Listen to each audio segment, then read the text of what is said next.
Here are 10 Snow White facts you've definitely never heard before. The Seven Dwarfs and Snow White almost had different names. In 1912, Snow White and the Seven Dwarfs premiered on Broadway with the original names Brick, Flick, Glick, Snick, Plick, Wick, and Quee. Snow White is based off the story from the Grimm Brothers fairy tales in 1812. Disney also took inspiration from other tales from the Grimm Brothers with Tangled and The Princess and the Frog. There was almost a prequel movie. The story would have explained how the dwarves met and how the evil queen took the throne from Snow White's father. Eventually, the story was changed to center around how Dopey lost his voice upon witnessing the death of his mother. This ultimately led to the lead of the project leaving, which eventually led to the cancellation of the project altogether.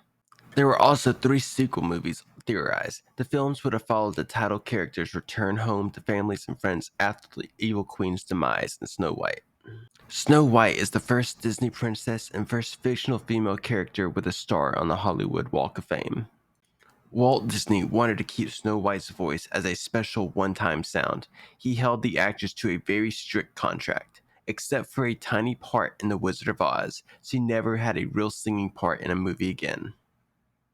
Walt Disney Studios in Burbank, California was built with the profits from Snow White. Disney had to mortgage his house in order to finance the production of the film, which eventually cost a whopping $1.5 million. He had initially hoped that it could be produced for just $250,000. This was a huge miscalculation on his part.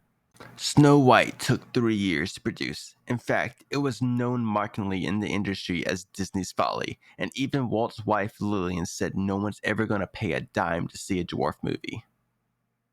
Disney's Snow White was not the first Snow White movie ever made. There were actually 2 silent films made prior to Disney's, but Disney's was the most successful.